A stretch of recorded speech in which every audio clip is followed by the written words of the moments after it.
Hi, welcome back for the fifth video of my Dominion tutorial series. I want to talk about trashing cards now.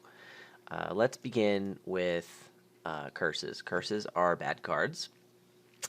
It should be obvious, but a card that does nothing for you and actively hurts your point total at the end of the game is something you would rather not have in your deck. Obviously, there's an exception to pretty much everything I say, ever.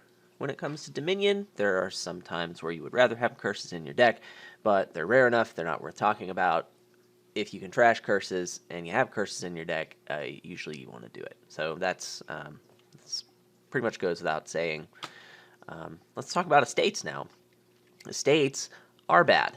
I realize that they are worth points. However, they still do absolutely nothing for you. So, when you got a point and removed a bad card from your deck when you trashed a curse, that was good. But even if you lost a point and removed a bad card from your deck, pretty much all of the time, that's something that's worth doing.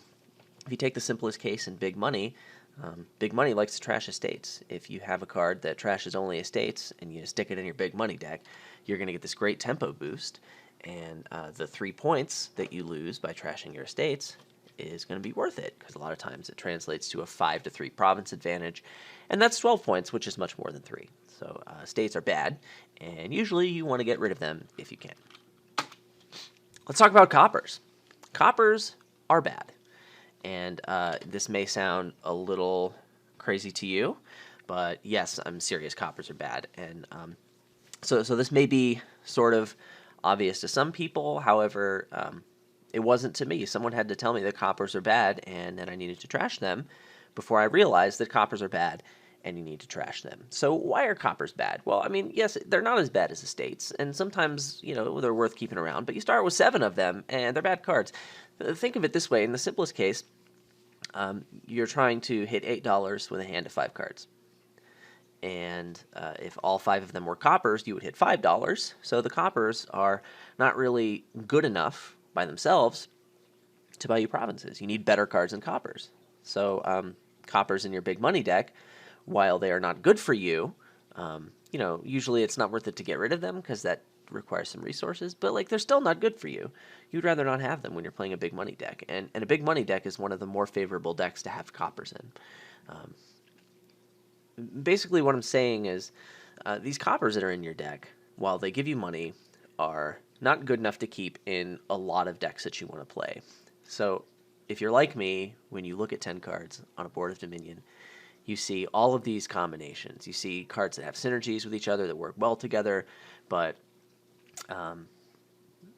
if you just throw them into the same deck, it's going to be hard to line them up because you only draw 5 cards at the start of your hand, and you start with 10 cards that are not helping you do that, plus whatever junks your opponent is going to be giving you. So getting rid of those cards is going to enhance the synergies that you see and increase the potential of your deck. So I'm starting to talk more about engines, and we've talked a little bit about engines. Engines are really, really good. They're a lot better than coppers, which I just said were bad. What do engines feel like? So engines feel like you have complete control over your deck. You can determine which cards are in the deck and which cards are not in the deck, and you actually get to make that choice, which is pretty good because you can get rid of coppers, estates, and junks, so that's pretty good. A lot of engines like to draw the entire deck every turn, so if you remove the coppers from your deck, it makes it easier to draw your deck every turn, obviously. And then you have this payload, and the payload is just whatever money and buys and cards you can gain at the end of your turn are. So yeah, the payload's going to be less if you don't have the coppers, because that's 7 less dollars, and yeah, dollars are great.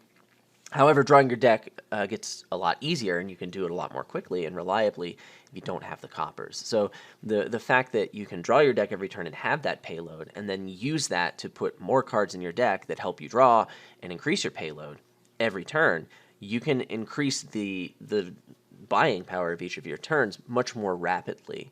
And that rapid increase is going to cancel out the $7 from the coppers that you no longer have. So this sounds really great, and it's explosive, and building an engine is pretty much the best thing you can do in Dominion. So you want to do it. Why? Why do you want to do that? Well, the first big reason is that engines usually have control over when the end of the game is. A lot of other decks don't. And so the object of the game being to have more points at the end of the game. If you can determine when the end of the game is, then you can just wait until you have more points, and then you can end the game. So it makes it a lot easier to win, having that control. Another reason engines are good is because the highest payload decks out there are engine decks. Most other decks can't generate huge turns, and engines can. And huge turns are really good for winning.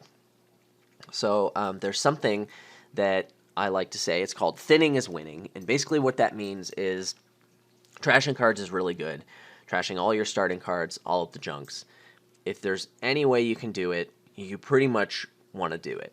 There are exceptions, but on the other hand, thinning is winning. And so if I'm ever doubting, like if it's a close call, and I think, man, maybe it's not worth it, the thinning's really slow, I can do this really cool thing without thinning. If it's ever close for me, I just say thinning is winning because it's that good. It really is that good. And so if this is something that seems foreign to you, I really think it's important that you should just try trashing all of your cards and feel what that deck is like. And so that's basically the homework. You should feel what it's like to trash all of your cards and play a deck that really is that good.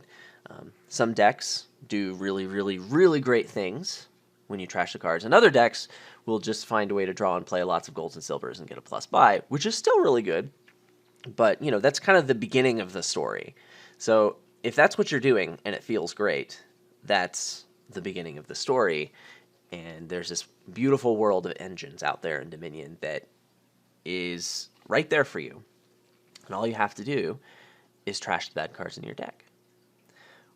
Once you're familiar with what that's like, doing it well, doing it efficiently and quickly, is something that requires a lot of technique and experience. And, there's a lot of that I'm going to talk about in the future videos. But this is kind of an eye-opening moment for a lot of people, and it deserves its own video. And if your eyes have just been opened, enjoy the new world. And until next time, trash your cards, man. It's really good. Bye.